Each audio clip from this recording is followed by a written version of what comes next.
અરે ભાઈ, શું લાવ્યા? આ તો છે મારા ઘઉંના પાકમાં વધુ ઉત્પાદનનું રહસ્ય, મેગાઝિંક. હાસ તો વળી વેલકમનું મેગાઝિંક હું છેલ્લા 10 વર્ષથી વાપરું છું.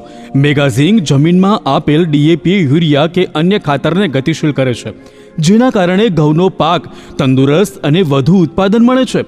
મેગાઝિંકમાં zinc, ferrous, manganese, copper, boron, sulphur જેવા સૂક્ષ્મ પોષક તત્વો સામેલ છે, જેથી ઘઉંમાં વધુ ફૂટ અને વધારે ઊંબી અને વધારે ભરાવદાર દાણા. 1 એકરમાં 10 થી 15 કિલો પાકની ફેરરોપણી કરી 15 થી 25 દિવસ બાદ કોઈપણ રાસાયણિક ખાતર સાથે અથવા અન્ય સેન્દ્રિય ખાતર કે દોરિયાને માટી મિક્સ કરીને ઘઉંના પાકને આપી શકાય છે. હું હમણાં જ લઈ આવું. શું આજ તો વળી આપણું વેલકમ એગ્રોટેકનું મેગાઝિંક. દરેક પાકો માટે વેલકમ એગ્રોટેકનું મેગાઝિંક જ વાપરો. નકલખોરોથી સાવધાન, ભળતા નામથી છેતરાશો નહીં.